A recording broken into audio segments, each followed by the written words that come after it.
지난주에는 그 선악과에 대한 말씀을 드렸고 오늘은 기독교 복음 피 흘림이라는 제목으로 말씀을 드립니다. 지난주에 이어서 좀 성경 공부 같은 설교를 오늘도 좀 드리려고 그럽니다. 기독교에서 또 우리가 교회를 다니면서 우리 기독교에서만 쓰는 그 독특한 용어들이 있습니다.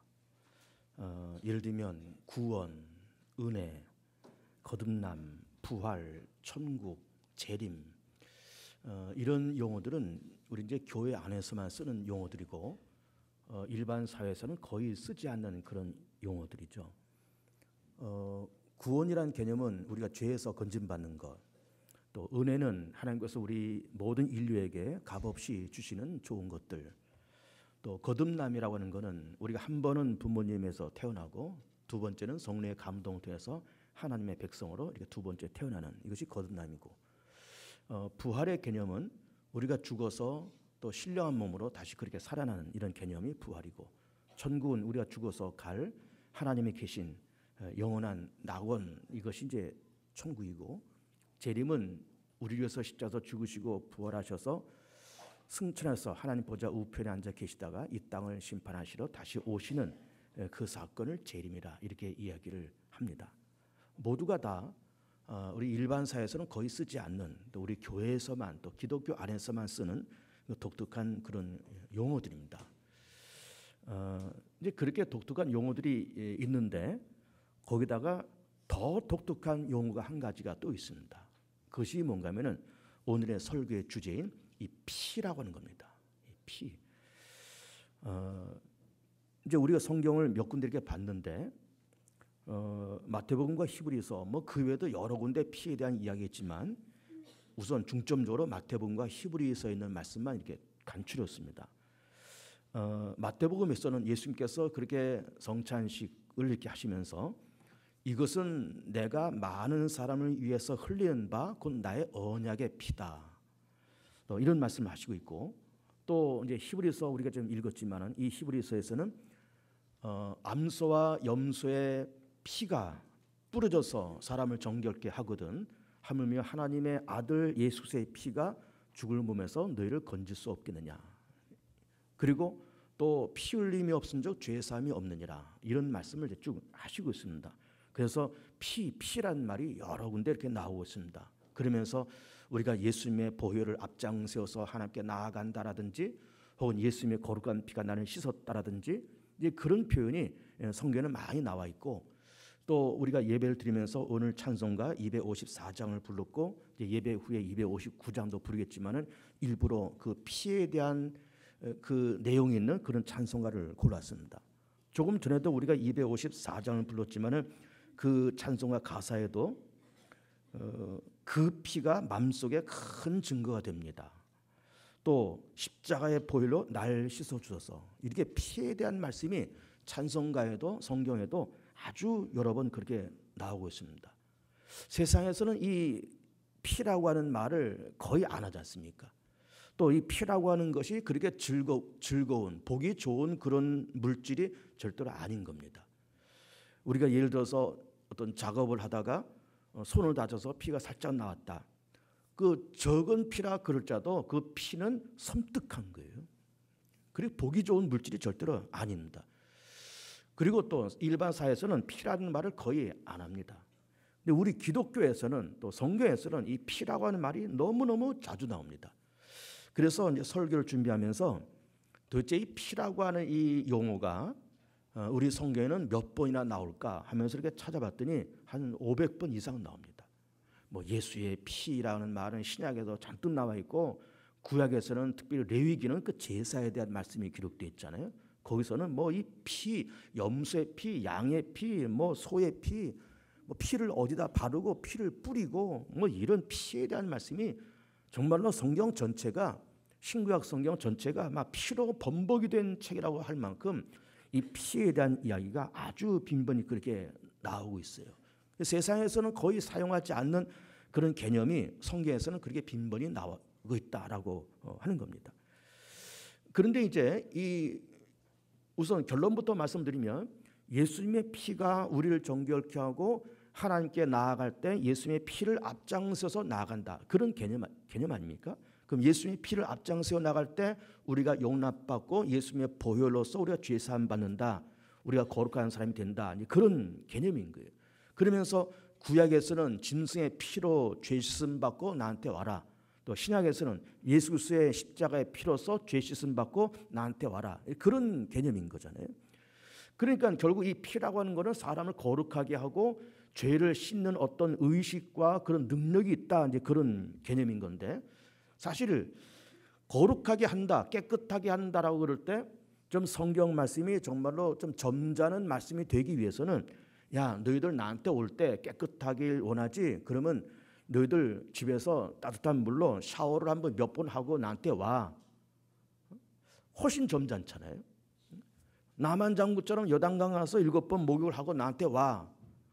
그러면 깨끗하게 될 거야. 뭐 이렇게 말씀하시면 훨씬 성경 말씀이 점잖고 그리고 아주 근사하게 그렇게 보이잖아요. 그런데 양의 피, 염소의 피로 죄 씻음 받고 나한테 와라. 예수 그리스도의 보혈로서 죄 씻음 받고 나한테 와라. 그래서 피로서 죄를 씻고 나한테 와라라고 하는 이 피라는 말씀을 그렇게 하시는 겁니다.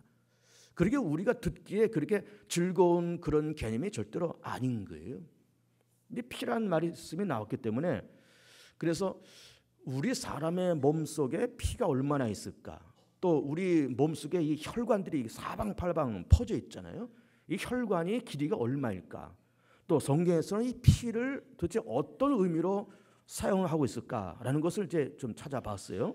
그랬더니 우리 사람의 몸 속에 피가 얼마큼 있는가 하면은 약 5리터 정도 있답니다. 5리터. 그 5리터라 그러면은 우리가 음료수 큰 페트병 큰 거 그게 1.5리터잖아요. 그거 한 3병 정도 우리 몸 안에 그렇게 피가 있다는 겁니다. 이 피를 이제 염통이 콱콱 짜서 동맥을 통해서 이렇게 온 세포로 다 보내고, 그러면서 온 세포에 산소와 영양분을 공급하고 다시 그 피가 정맥을 통해서 돌아와서 다시 또 신장을 거쳐서, 콩팥은 신장이 있잖아요. 피를 깨끗하게 하는 그 기능이 있잖아요. 신장을 거쳐서 염통에 다시 돌아오면 또 이것이 또 뿜어내고, 그러면서 이제 이 피라고 하는 거는 각 세포에 영양분과 산소를 공급하고 또 각종 노폐물을 또 이렇게 가져다가 이 콩팥, 신장에서 또 걸러내고, 그런 역할을 이 피가 그렇게 하는 거예요. 약 5리터의 피가 우리 몸 안에 그렇게 있다는 겁니다. 그리고 우리 장년들에게 그 혈관의 길이가 얼마인가 이렇게 봤더니 혈관, 핏줄을 얘기하는 거예요. 우리 온몸에 퍼져 있는 이 혈관을 뭐 굵은 것, 가는 것 전부 다 연결해서 이 길이를 재보면은 이 길이가 얼마큼 된다고 생각합니까? 한 100m쯤 된다고 생각합니까? 한 1km 정도 된다고 생각합니까? 여러분, 우리 장년들의 몸 안에 이 혈관을 다 이어 붙이면 10만 킬로가 된다는 거예요. 10만 킬로. 놀랍지 않습니까? 여러분, 지구 한 바퀴가 4만 킬로입니다. 근데 지구를 2바퀴 돌고도 또 반 바퀴를 더 돌 만큼 우리 몸 안에 그렇게 복잡한 혈관이 그렇게 퍼져 있다는 거예요. 참 놀라운 얘기입니다. 그러면서 열심히 염통은 피를 뿜어내고, 신장은 그걸 또 피를 걸러내고, 동맥을 통해서 피를 뿜어내고, 정맥을 통해서 또 다 걸러내고, 그 작업을 이 10만 킬로에 달하는 이 혈관이 다 그런 역할을 감당을 하고 있습니다. 그래서 또 동시에 그러면 성경에서는 이 피를 어떤 개념으로 지금 설명을 하고 있을까라고 하는 것을 찾아보면, 여러 군데가 있지만 세 군데를 찾아보면은 이 우선 수학적인 공식으로 얘기한다 그러면은 피는 곧 생명이라는 거예요. 피는 곧 생명이고 생명은 곧 피라는 겁니다. 그래서 이것을 수학적인 것으로 얘기한다 그러면은 피 이퀄 생명, 생명 이퀄 피, 이렇게 정립을 시켜놨어요. 그래서 거기에 해당하는 그 성경 구절이 어딘가 하면은 레위기 17장 11절 말씀 보면 육체의 생명은 피에 있음이니라. 그리고 14절에 모든 생물은 그 피가 생명과 일체라, 이렇게 말씀하시고 있어요. 그러면서 그 피를 먹지 말라는 겁니다. 왜? 피는 곧 생명이니까. 그래서 신명기 12장 23절을 보면 피는 먹지 말라. 피는 그 생명인즉 내가 그 생명을 고기와 함께 먹지 말지니라. 그러면서 피가 생명이니까는 피를 먹지 말아라. 피는 곧 생명이고 생명은 곧 피다, 이렇게 말씀을 하시고 있는 겁니다. 그리고 그 피가 우리의 죄를 정결케 한다는 거죠. 그런 피가 무슨 어떤 화학적인 성분이 있어서 우리 속에 들어가서 우리의 죄를 정결케 하고 무슨 영적인 권세가 있어서 우리의 죄를 정결케 하고 그런 어떤 힘이 있을까? 그거를 이제 얘기를 하려고 합니다. 도대체 예수의 피로 또 짐승의 피로 우리의 죄가 용서되고 해결된다는 것이 도대체 어떤 의미를 우리 가운데 던져주느냐 하니 그런 말씀을 이제 몇 가지로 드리려고 그럽니다. 첫 번째는 우리는 과거에 제사를 열심히 드렸습니다. 그리고 지금은 예배를 드리잖아요. 그러니까 예배라고 하는 것은 과거의 제사의 현대적인 형태가 바로 예배인 겁니다. 그런데 제사가 되었던 예배가 되었던 이 예배는 곧 뭔가 하면은 하나님께 가까이 나아가는 인간의 행위예요. 하나님께 가까이 나아가는. 그래서 제사를 통해서 짐승의 피를 앞장세워서 하나님께 가까이 나아가고 이제 신약에 넘어와서 예수님의 피를 앞장서서 하나님께 가까이 나아가는 이 행위, 이것이 제사고 지금은 예배인 겁니다. 그런데 그렇게 하나님 앞에 나아갈 때 항상 두 가지가 걸립니다. 뭔가 하면 하나님 앞에 나아가야 되겠는데 뭔가 빈손으로 나가기가 죄송한 거예요. 뭔가 하나님 앞에 나를 만드신 창조주 하나님 앞에 뭔가 좀 드리고 싶은 겁니다. 예를 들면 우리가 이제 얼마 전에 구정을 지나갔지만은 구정되면 이제 어른들을 찾아뵙고 또 세배도 드리고 다 그렇게 하잖아요. 그러면 이게 어른들한테 갈 때에 빈손으로 가기가 참 이게 멋쩍은 겁니다. 아이들일 때는 뭐 부모 앞에 뭐 세배하고 뭐 세뱃돈도 받고 그러지만 다 큰 사람이 이게 어른한테 세배하러 가는데 빈손으로 가지를 못하는 거예요. 그래서 요즘은 세뱃돈을 받는 것이 아니라 세뱃돈을 드리면서 세배를 한다는 겁니다. 그래서 이제 어른들을 찾아뵐 때 뭐 이것이 뭐 용돈이 되었던 무슨 물질이 되었던 뭔가 좀 선물을 드리고 세배를 다 그렇게 드리는 겁니다. 그런데 제사가 되었던 예배가 되었던 우리 사람이 하나님 앞으로 나아가는 가까이 가는 그런 행동이다. 이것이 예배다. 이것이 제사다. 이렇게 말씀하면서 뭔가 하나님 앞에 드리고 싶은 것이 필요한 겁니다. 그래서 한 돈백만 원 하나님 앞에 드리면 하나님이 즐거워하실까? 이런 생각도 해보는 겁니다. 그러나 하나님은 돈을 가지고 만족해하는 하나님이 아니에요. 왜 그런가 하면 하나님은 그렇게 돈이 궁한 하나님이 절대로 아니기 때문에 그렇습니다. 하나님은 천지 만물을 창조하신 하나님이시고 온 우주의 주인 되신 하나님께서 우리한테 몇 푼의 돈을 받기 위해서 뭘 가져오라고 그렇게 말씀하시는 분이 절대로 아닌 겁니다. 그래서 우리는 과거에는 제사를 통해서 양의 피, 염소의 피, 소의 피를 들고 하나님 앞으로 그렇게 나아간 겁니다. 이제 그 출애굽을 하면서 이 광야를 지나가면서 하나님께서 이스라엘 백성들에게 너희들 성막을 만들어 그렇게 말씀하시잖아요. 이게 성막의 구조가 세 군데가 있습니다. 첫째는 뜰이 있고 중간에는 성소가 있고 맨 안쪽에는 지성소가 있습니다. 그 지성소는 거기는 법궤가 모셔져 있고 포자로 쳐 있으면서 거기는 아무나 들어가지 못합니다. 대제사장이 1년에 한 번 들어가는 장소예요. 그것도 그냥 들어가는 것이 아니고 자기 몸을 깨끗하게 하고 자기 몸을 위해서 먼저 제사를 드리고 그리고 의복을 갖추고 에봇 뭐 이런 의복을 다 갖추고 그리고 양푼에다가 양의 피를 잔뜩 담아서 이걸 들고 휘장을 걷어제치고 지성소 안으로 들어가는 겁니다. 거기 들어가서 법궤가 있잖아요. 그 법궤 뚜껑을 속죄소라 합니다. 그 속죄소 위에 이 양의 피를 쭉 이렇게 붓는 겁니다. 이런 의식을 1년에 한 번 그렇게 하는 거예요. 그래 제사가 되었던 예배가 되었던 사람이 하나님 앞으로 가까이 나아가는 그런 행위가 예배요 이것이 제사라 그럴 때 하나님 앞에 뭔가 드리고 싶은 것이 필요한데 우리는 물질 가지고 하나님 앞에 그렇게 드려서 하나님께서 기뻐하신 것이 아니라 하나님께서 원하시는 것은 정결한 우리 자신을 원하시는 거예요. 정결한 우리 자신을 제물로 받기를 원하시고 정결한 우리 자신을 예물로 받기를 원하시는 거예요. 뭐 돈 몇 푼이 아니라 내가 정결한 몸과 마음을 가지고 나한테 원하는 겁니다. 이걸 하나님께서 기쁘게 받으시겠다는 거예요.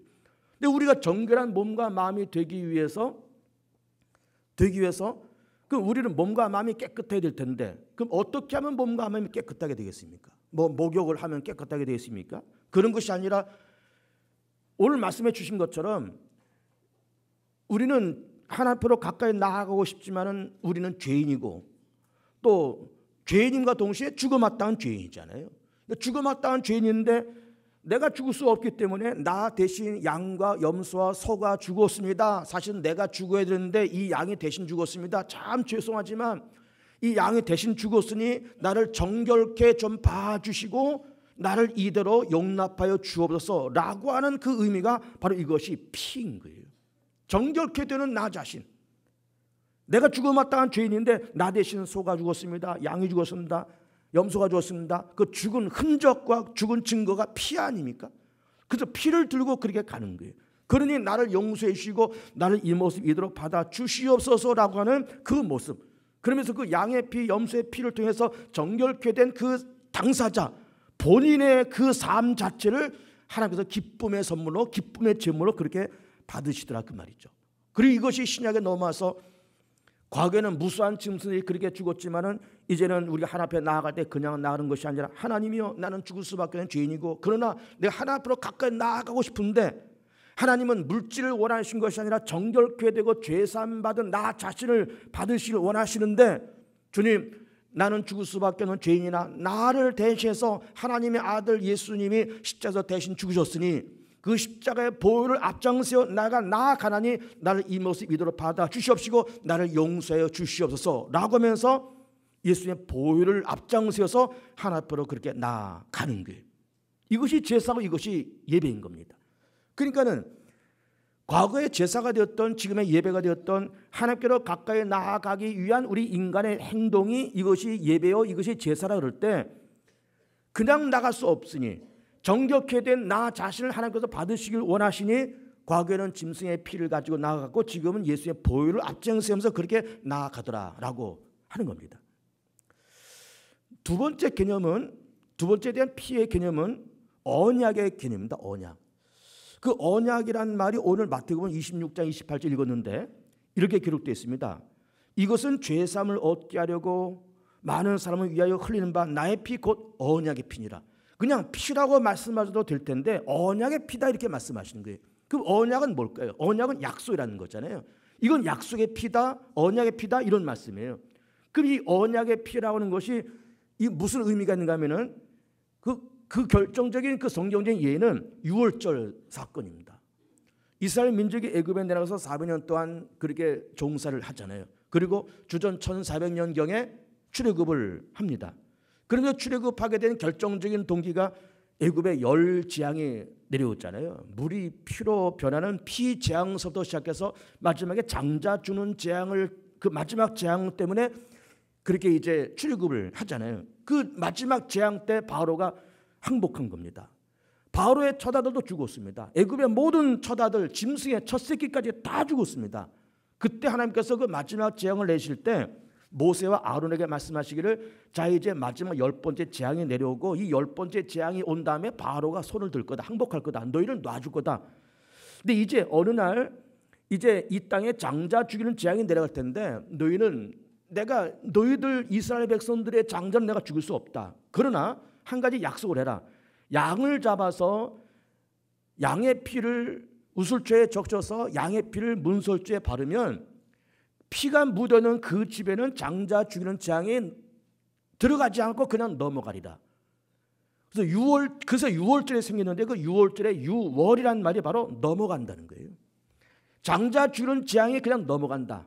그 스쳐 지나간다. 뛰어넘는다. 그런 말인 겁니다.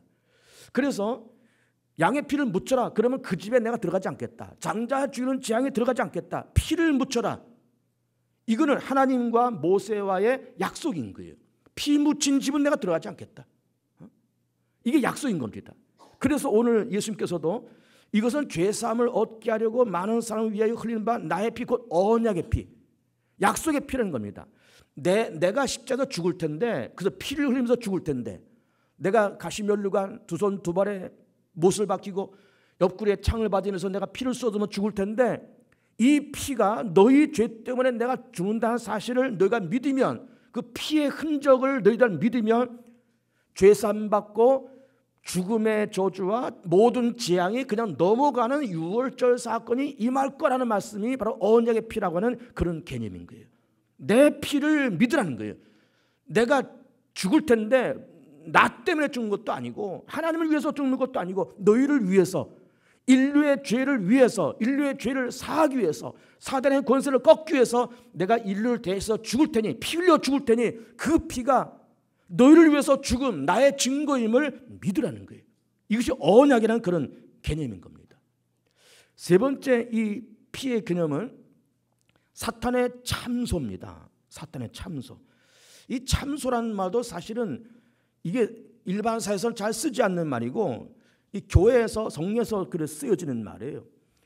고소한다, 일러 바친다 그런 말인 겁니다. 사단은 우리를 늘 하나님 앞에 참소합니다. 하나님, 이 사람은 죄가 있습니다. 죽어야 됩니다. 망해야 됩니다. 지옥 가야 됩니다. 저주받아야 됩니다. 왜 죄를 졌습니다. 선악과 따먹었습니다. 죽어야 됩니다. 율법 어겼습니다. 죽어야 됩니다. 하면서 사탄은 우리를 자꾸 하나님 앞에 참소하고 고자질합니다. 또 하나님께서 사탄이 그렇게 참소하는 말을 일리 있다고 일단은 받아들이십니다. 왜? 선악과 먹으면 죽는다고 말씀하셨기 때문에. 율법 어기면 죽는다고 말씀하셨기 때문에. 그래, 사탄이 참소하는 것을 하나님께서는 다 일단은 인정해요. 사탄, 네가 나한테 인류를 향해서 그렇게 참소하는데 네 참소를 내가 일단 인정하겠다. 그래, 선악과 따먹은 아담과 하와 죽어야 되겠지. 율법 어긴 모든 인류 다 죽어야 되겠지. 죄 지은 모든 인류 다 죽어야 되겠지. 그러나 죽어마땅한 이 인간을 위해서 과거에는 짐승이 대신 죽었고 이제는 신약 시대에 인류를 대신해서 내 아들 예수가 십자가에서 죽었다. 십자가도 대신 죽었다. 그러니 너는 더 이상 참소하지 말아라. 이것이 예수님의 피의 능력인 겁니다. 능력입니다. 그리고 마지막 네 번째로는 이 피의 능력이 뭔가 하면은 그 피의 희생을 통해서 우리가 생명을 얻었다는 거죠. 예수님의 피 흘림을 통해서 우리가 생명을 얻었고 과거에는 짐승들이 피를 흘림을 통해서 우리가 죄사함 받았고 신약에 넘어와서 예수님의 피 흘림을 통해서 우리가 죄사함 받았고 하나님의 자녀가 되는 길이 열렸고 천국으로 가는 길이 열리게 되었고 2000년 전 갈보리 산에서 일어난 예수님의 그 피의 사건이 오늘 우리를 살리고 우리에게 생명을 주시고 하나님께로 나가는 길이 열려지게 되었다라고 하는 겁니다. 아직은 우리가 여기까지 얘기하면서 아직 이해가 아직 부족할 겁니다. 왜 부족한가 하면은 자, 예수님께서 2000년 전에 갈보리산에서 그렇게 죽으셨다고 하는 사건이 시간적으로도 2000년 전이고 공간적으로도 지구 반대편에서 일어난 사건이에요. 그러면 그 반대편에서 일어난 그 사건이 2000년 전에 일어난 그 사건이 오늘날 2000년 후에 살고 있는 나에게 무슨 영향력이 있느냐 이게. 무슨 영향력이 있느냐 이 말이에요. 근데 놀라운 영향력이 있습니다. 그 놀라운 영향력이 있다는 것을 제가 두 가지 예를 들어서 말씀을 드려볼게요. 우리나라가 1945년에 독립을 했습니다. 그리고 지금은 2017년입니다. 독립을 하고 50년대 전쟁도 겪으면서 6.25 전쟁이 끝난 다음에 우리나라는 세계 최빈국이 되었고 거의 망할 뻔한 나라였고 공산화가 될 뻔했던 그런 나라였습니다. 그러나 그 고비고비를 넘어가면서 지금 2017년 지나가면서 물론 아직도 문제는 많고 가야 할 길은 멀지만 우리는 그래도 부유한 나라가 되었습니다. 부유한 나라가 되었습니다. 그런데 이렇게 부유한 나라가 되기까지 분명히 무슨 이유가 분명히 존재하는 거예요. 예수님의 피 흘림 때문에 우리가 죄사함 받았듯이 무슨 사건이 과거에 있었습니다. 피 흘림의 사건이 있었습니다. 그 피 흘림의 사건이 뭔지 압니까? 두 가지를 제가 예를 들어볼게요. 여러분 윤봉길 의사라고 들어보셨습니까? 다 우리 학교 다닐 때 배웠잖아요. 윤봉길 의사. 그분이 일정시대 때 상하이에서 일본 정부에서 전승 기념 행사를 벌이고 있었습니다. 그때 윤봉길 의사가 도시락 폭탄을 집어던져서 일본의 여러 주요 요인들을 암살했습니다. 도시락 폭탄이 터져서 그 유명한 사건 아닙니까? 윤봉길 의사의 도시락 폭탄 사건. 그때 윤봉길 의사가 현장에서 일본 형사한테 체포돼 가지고 현장에서 두드려 맞아서 워카발로 짓밟히고 몽둥이로 두들겨 맞아서 윤봉길 의사는 뭐 형무소에 들어가서 재판을 받고 그런 절차 없이 맞아서 죽었습니다. 현장에서 맞아 죽었습니다. 일본 형사들한테 군홧발에 짓밟히고 몽둥이 두들겨 맞았어요. 그의 나이가 몇 살인지 압니까? 그때 25살이에요. 25살 꽃다운 청년이 나라의 독립을 위해서 폭탄 던지고 맞아서 사지가 찢겨서 그렇게 죽었습니다. 또 한 사람 예를 들어볼까요? 우리는 일제시대 때 무슨 독립투사하면은 윤봉길, 이봉창, 안중근 이런 분들을 기억하지만 잘 소개되지 않은 또 다른 분이 있습니다. 누군가 하면 김상옥 열사라는 분이에요. 김상옥. 이분이 종로경찰서에다가 폭탄을 투척했습니다. 왜 종로경찰서에 폭탄을 던졌는가 하면은 당시 외정시대 때 종로경찰서는 독립투사들을 잡아다가 고문하고 투옥시킨 장소가 바로 종로경찰서예요. 악명 높은 장소죠. 많은 독립투사들이 거기서 피 흘리면서 고문당하고 그랬던 장소입니다. 그래서 이 김상옥 열사가 그 종로경찰서에 폭탄을 집어던져서 경찰서 폭발시키고 많은 일본 경찰들이 죽었습니다. 그리고서는 도망가서 후암도에 있는 자기 외삼촌 집에 숨어 있다가 한겨울에 일본 경찰 400명이 이 후암동 숨어있는 김상옥 열사 숨어있는 그 집을 포위합니다. 일본 경찰이 온다는 소식을 듣고 신발도 신지 못한 채 권총 2자를 들고 이 김상옥 열사가 맨발로 400명의 일본 경찰들과 총격전하면서 남산을 뛰어넘고 그리고 왕십리까지 도망가면서 400대 1의 총격전을 하다가 도저히 이길 수가 없잖아요. 권총 2자로 가지고 무슨 뭘 싸웁니까? 400명의 일본 경찰들과 싸우다가 마지막 총 한 발이 남았습니다. 그 총 한 발로 자기 머리에다가 대고 총을 쏴서 자결 했습니다. 눈을 부릅뜨고 죽었다는 거예요. 일본 경찰이 딱 와보니까는 자결했는데 그 죽은 모습이 너무 비참해서 일본 경찰조차도 손을 못 댔다는 거예요. 그래서 그 김상옥 열사 어머니를 불러서 당신 아들이니까 시신 가져가라고. 그래서 김상옥 열사의 시신을 수습하면서 보니까는 그 몸에 총알이 11개가 박혀 있었다는 거예요. 11개가. 그의 나이 33살. 어떻습니까, 여러분? 그분들의 피 흘림 때문에 독립이 가능했고 그분들의 피 흘림 때문에 우리 대한민국의 지금의 번영이 있는 거예요. 인정하십니까? 이걸 인정해야 돼요. 마찬가지로 2000년 전 예수 그리스도의 갈보리산에서 피 흘림이 있어서 오늘 우리가 죄사함이 가능하고 하나님께로 나아가는 길이 활짝 열려지게 된 겁니다. 우리를 위해서, 우리 때문에, 우리 구원을 위해서 장렬하게 십자가에서 가시면류관 쓰시고 두 손 두 발에 못 박히시고 옆구리에 창 맞으시면서 피와 눈물과 땀을 다 쏟으시면서 죽으시는 그 십자가의 죽으심, 피 흘림의 역사가 있었기 때문에 오늘 우리에게 죄사함의 길과 하나님의 자녀들의 길과 하나님께로 나아가는 길이 뻥 뚫렸음을 믿기를 축복합니다. 그래서 피 흘림이 없은즉 죄사함이 없느니라. 율법에 의하면 모든 무건이 거의 피로서 정결케 되나니 피 흘림이 없은즉 죄사함이 없느니라.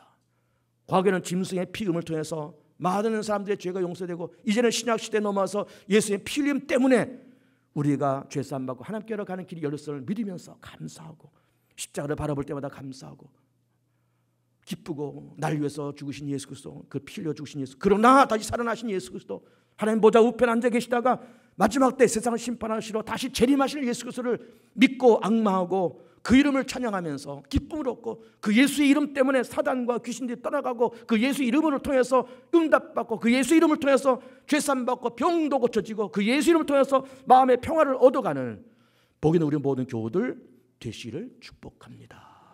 이제 우리 합치면서 짧게 한 1분 정도